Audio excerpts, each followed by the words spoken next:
جی میرا خیال ہے ہم شروع کر دیتے ہیں. ٹھیک ہے ہیرا، کریں شروع. ہاں جی آپ سٹارٹ کر لیجیے گا. جی السلام علیکم ورحمۃ اللہ وبرکاتہ. نحمده ونصلي على رسوله الكريم اما بعد فاعوذ بالله من الشيطان الرجيم. بسم الله الرحمن الرحيم. رب اشرح لي صدري ويسر لي امري واحلل عقدة من لساني يفقهوا قولي. اللهم صل على محمد وعلى ال محمد كما صليت على ابراهيم وعلى ال ابراهيم انك حميد مجيد. اللهم بارك على محمد وعلى آل محمد كما باركت على إبراهيم وعلى آل إبراهيم إنك حميد مجيد. آج ہم انشاءاللہ رکوع نمبر 7 کی تفسیر کو دیکھیں گے. پیچھے ہم نے رکوع نمبر 6 کو دیکھا جس میں بنی اسرائیل کا تذکرہ ہے. پیچھے رکوع نمبر 5 میں بھی ہم نے بنی اسرائیل کے تذکرے کو دیکھا. رکوع نمبر 5 سے بنی اسرائیل کے واقعات کا آغاز ہوتا ہے. اس کی تفصیل ہم دیکھ چکے. رکوع نمبر 6 کی بھی تفصیل ہم دیکھ چکے ہیں، لیکن رکوع نمبر 6 میں ہم نے دیکھا کہ اس میں بنی اسرائیل کو کچھ خاص احکامات دیے گئے ہیں. اللہ تعالیٰ نے اپنی نعمتوں کی یاد دہانی کرائی ہے اور انعامات پانے کے باوجود بھی بنی اسرائیل کی نافرمانیوں کا تذکرہ ہے. رکوع نمبر 6 کا خلاصہ دیکھتے ہیں. اللہ تعالیٰ فرماتے ہیں اور اس دن سے ڈرو جب کوئی کسی کے کچھ بھی کام نہ آئے گا اور نہ کسی کی طرف سے کوئی سفارش قبول کی جائے گی اور نہ ہی کوئی معاوضہ لیا جائے گا اور نہ ان کی مدد کی جائے گی. تو رکوع نمبر 6 کو دہرا لیتے ہیں. اللہ تعالیٰ فرماتے ہیں اے بنی اسرائیل میری وہ نعمت یاد کرو جو میں نے تمہیں دی اور یہ کہ میں نے تمہیں سارے جہان والوں پر فضیلت دی. اور اس دن سے ڈرو جب کوئی کسی کے کچھ بھی کام نہ آئے گا اور نہ کسی کی طرف سے کوئی سفارش قبول کی جائے گی اور نہ ہی کوئی معاوضہ لیا جائے گا اور نہ ان کی مدد کی جائے گی. اور یاد کرو جب ہم نے تم کو آل فرعون سے نجات دی جو تمہیں بدترین عذاب دیتے تھے، تمہارے بیٹوں کو ذبح کر دیتے اور تمہاری عورتوں کو زندہ چھوڑ دیتے تھے، اور اس میں تمہارے رب کی طرف سے بڑی آزمائش تھی. اور یاد کرو جب ہم نے تمہارے لیے دریا کو پھاڑا تم کو بچا لیا اور آل فرعون کو تمہارے دیکھتے ہی دیکھتے ڈبو دیا۔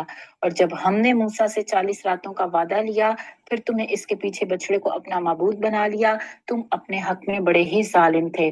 پھر ہم نے اس کے بعد بھی تمہیں معاف کر دیا، شاید کہ تم شکر گزار بن جاؤ۔ اور جب ہم نے موسیٰ کو کتاب اور فرقان یعنی حق اور باطل میں فیصلہ کرنے والی چیز دی تاکہ تم ہدایت حاصل کرو، اور جب موسیٰ نے اپنی قوم سے کہا، اے میری قوم کے لوگوں، تم نے بچڑے کو اپنا معبود بنا کر اپنے آپ پر ظلم کیا ہے، بس تم اپنے خالق کے حضور توبہ کرو اور ایک دوسرے کو قتل کرو، یہ تمہارے خالق کے نزدیک تمہارے لیے بہتر ہے۔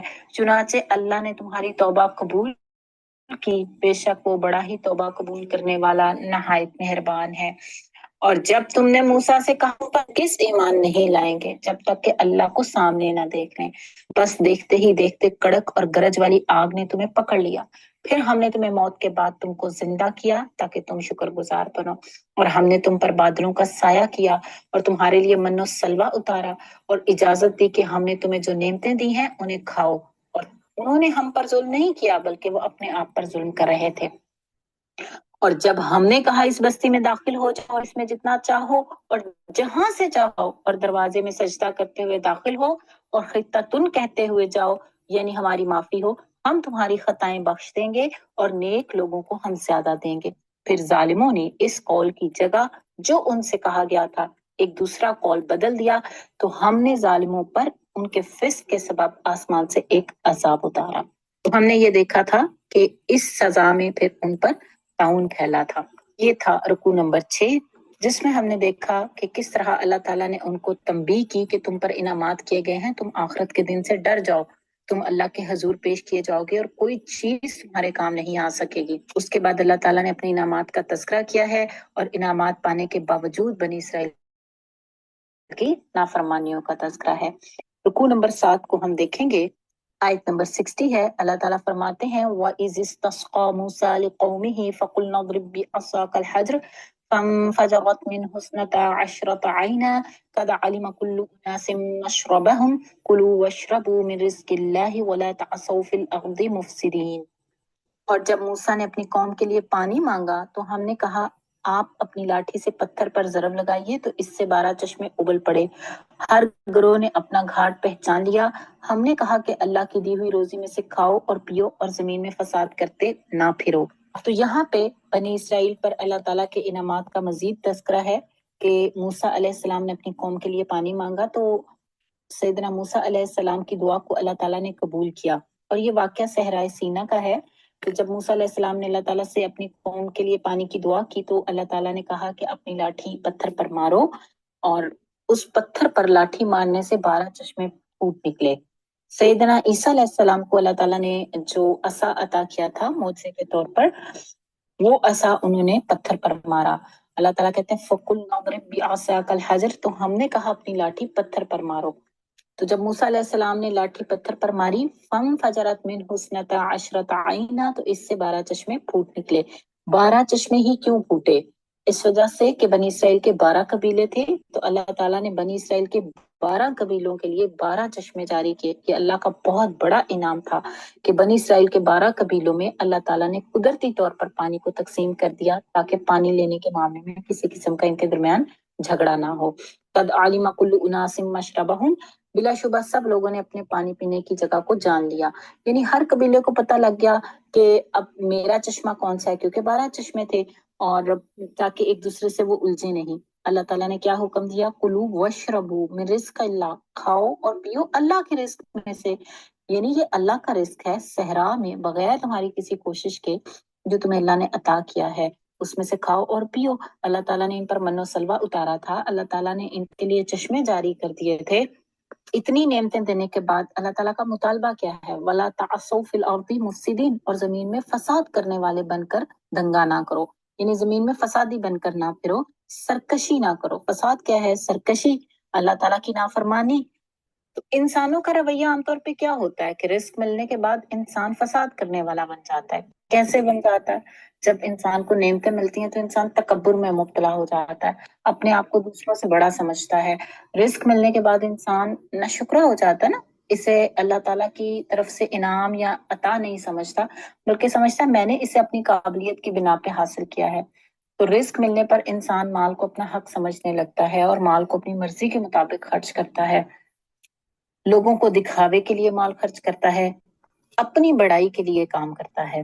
ایسا انسان پھر فسادی بن جاتا ہے، ظاہر ہے اللہ کی مان کے نہیں چلے گا، عاجزی کے ساتھ نہیں چلے گا، تو رزق پا کے پھر وہ متکبر بنے گا، فسادی بنے گا۔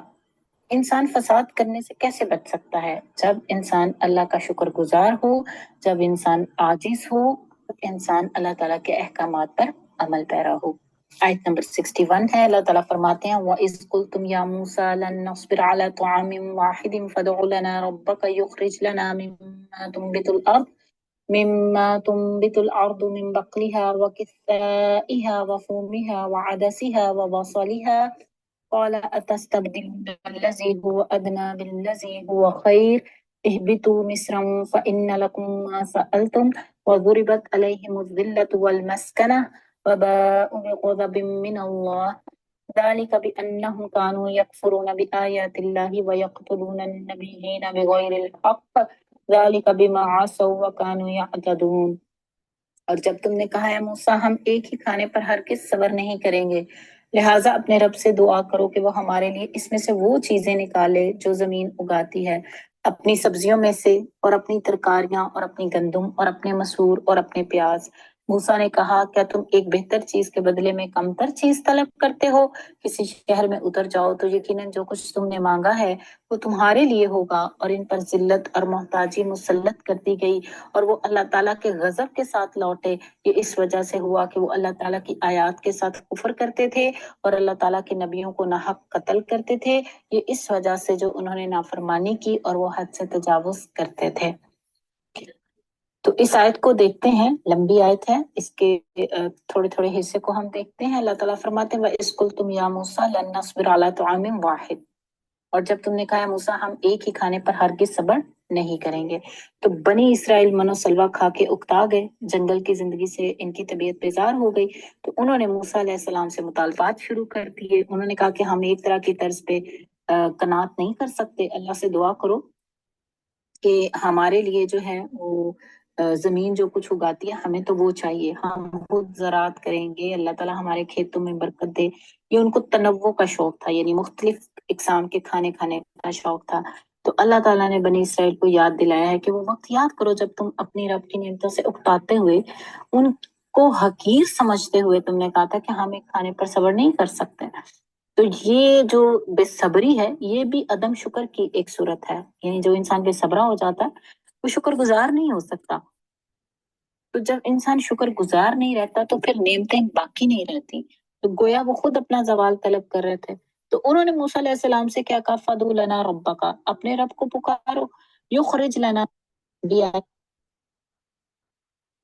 آیت ہے، اس کے تھوڑے تھوڑے حصے کو ہم دیکھتے ہیں۔ اللہ تعالیٰ فرماتے ہیں وَإِذْ قُلْتُمْ يَا مُوسَىٰ لَن نَّصْبِرَ عَلَىٰ طَعَامٍ وَاحِدٍ، اور جب تم نے کہا ہے موسیٰ ہم ایک ہی کھانے پر ہرگز صبر نہیں کریں گے، تو بنی اسرائیل منو سلوا کھا کے اکتا گئے، جنگل کی زندگی سے ان کی طبیعت بیزار ہو گئی، تو انہوں نے موسیٰ علیہ السلام سے مطالبات شروع کر دیے۔ انہوں نے کہا کہ ہم ایک طرح کی طرز پہ قناعت نہیں کر سکتے، اللہ سے دعا کرو کہ ہمارے لیے جو ہے وہ زمین جو کچھ اگاتی ہے ہمیں تو وہ چاہیے، ہم خود زراعت کریں گے، اللہ تعالیٰ ہمارے کھیتوں میں برکت دے۔ یہ ان کو تنوع کا شوق تھا، یعنی مختلف اقسام کے کھانے کھانے کا شوق تھا۔ تو اللہ تعالیٰ نے بنی اسرائیل کو یاد دلایا ہے کہ وہ وقت یاد کرو جب تم اپنی رب کی نعمتوں سے اکتاتے ہوئے، ان کو حقیر سمجھتے ہوئے تم نے کہا تھا کہ ہم ایک کھانے پر صبر نہیں کر سکتے۔ تو یہ جو بے صبری ہے یہ بھی عدم شکر کی ایک صورت ہے، یعنی جو انسان بے صبرا ہو جاتا ہے وہ شکر گزار نہیں ہو سکتا۔ تو جب انسان شکر گزار نہیں رہتا تو پھر نعمتیں باقی نہیں رہتی، تو گویا وہ خود اپنا زوال طلب کر رہے تھے۔ تو انہوں نے موسیٰ علیہ السلام سے کیا کہا فَادْعُ لَنَا رَبَّكَ، اپنے رب کو پکارو، یخرج لنا مما تنبت الارض، کے وہ ہمارے لیے اس میں سے وہ چیزیں نکالے جو زمین اگاتی ہے، یعنی زمین پہ جو کچھ اگتا ہے ہمیں تو وہ چاہیے، من بقلها وقثائها وفومها وعدسها وبصلها، زمین جو اگاتی ہے اپنی سبزیوں میں سے اور اپنی ترکاریاں اور اپنی گندم اور اپنے مسور اور اپنے پیاز۔ تو بنی اسرائیل کا یہ مطالبہ ان کی کس ذہنیت کی عکاسی کرتا ہے؟ دیکھیں بنی اسرائیل کو جو منو سلوا ملا تھا وہ بغیر مشقت کے تھا، اور انہوں نے اس نعمت کی قدر نہیں کی اور ایک نعمت پر صبر نہیں کیا۔ اللہ تعالیٰ نے انہیں قدرتی غذائیں دی تھی نا، منو سلوا قدرتی طور پر انہیں ملتا تھا، تاکہ وہ معاش میں بہت زیادہ اپنا وقت لگانے کی بجائے اللہ تعالیٰ کے احکامات کو پورا کرنے میں مصروف ہوں، لیکن وہ لذتوں میں پڑ گئے، یعنی خواہش کے پیچھے چل پڑے۔ تو یہ رویہ ان کی بے حس اور عیش پرست ذہنیت کی عکاسی کرتا ہے، اس لیے انہوں نے طرح طرح کے کھانے چاہے۔ قال اتستبدلون الذی هو ادنی بالذی هو خیر، تو موسیٰ علیہ السلام نے کیا جواب دیا؟ کیا کہا ان سے کہ کیا تم ایک بہتر چیز کے بدلے میں کمتر چیز طلب کرتے ہو؟ موسیٰ علیہ السلام نے کمتر چیز کسے کہا؟ یعنی وہ کھانے جن کا تم مطالبہ کر رہے ہو، یہ محنت مشقت اور اتنا انویسٹ کر کے اپنے آپ کو پھر تم اسے حاصل کرو گے، تو تم یہ چیزیں جو حاصل کرنا چاہتے ہو کس کے بدلے میں حاصل کر رہے ہو؟ وہ جو اعلیٰ چیز ہے، جو بہتر چیز ہے، بالذی ہوا خیر، ایک بہتر چیز کے بدلے میں۔ اور بہتر چیز کس کو کہہ رہے ہیں موسیٰ علیہ السلام؟ منو سلوا کو۔ یعنی ایک طرح سے ان سے سوال ہے کہ تم کھانے کی عمدہ اور نفع مند چیزوں کی بجائے ردی چیزوں کو ترجیح دے رہے ہو۔ صرف انسان اپنی خواہشات کی تکمیل کے لیے ایک بڑے مقصد کو پیچھے کر دے۔ اللہ تعالیٰ نے ان کو کیا حکم دیا؟ اہبطوا مصرا فإن لکم ما سألتم، کسی شہر میں اتر جاؤ تو یقیناً جو کچھ تم نے مانگا ہے وہی تمہارے لیے ہوگا، یعنی تم کسی شہر میں چلے جاؤ، یہ چیزیں تمہیں بآسانی مل سکتی ہیں۔ وَضُرِبَتْ عَلَيْهِمُ الذِّلَّةُ وَالْمَسْكَنَةُ، ان پر ذلت اور محتاجی مسلط کر دی گئی۔ تو وہ ذلت جس کا ظاہری طور پر ان کے جسموں پر مشاہدہ کیا جا سکتا تھا، والمسکنہ، اور مسکینی جو ان کے دلوں میں جاگزی ہو گئی، یعنی ان کی عزت نفس باقی نہ رہی، نہ یہ بلند حوصلہ رہے، نہ بلند ہمت رہے، بلکہ ان کے نفس ذلیل الخوار ہوئے اور ان کی ہمتیں پست ترین ہو گئیں۔ تفسیر سعدی کی روایت ہے۔ فباءوا بغضب من اللہ، اور اللہ کے غضب کے ساتھ لوٹے۔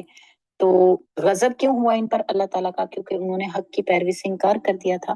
ذالک بانہم کانوا یکفرون بآیات اللہ، یہ اس وجہ سے ہوا کہ وہ اللہ کی آیات کے ساتھ کفر کرتے تھے۔ تو یہ لوگ کیسے اللہ تعالیٰ کے احکامات کا انکار کرتے تھے کہ جب ان کو معلوم بھی ہوتا تھا کہ یہ اللہ تعالیٰ کا حکم ہے تو ڈھٹائی کے ساتھ اس کی خلاف ورزی کرتے اور اللہ کے حکم کی کوئی پرواہ نہیں کرتے تھے، اور اللہ کے حکم کو سمجھنے کے باوجود اپنی خواہش کے مطابق بدل دیا کرتے تھے۔ وَيَقْتُلُونَ النَّبِيِّينَ بِغَيْرِ الْحَقِّ، اور اللہ کے نبیوں کو نہ حق قتل کرتے تھے۔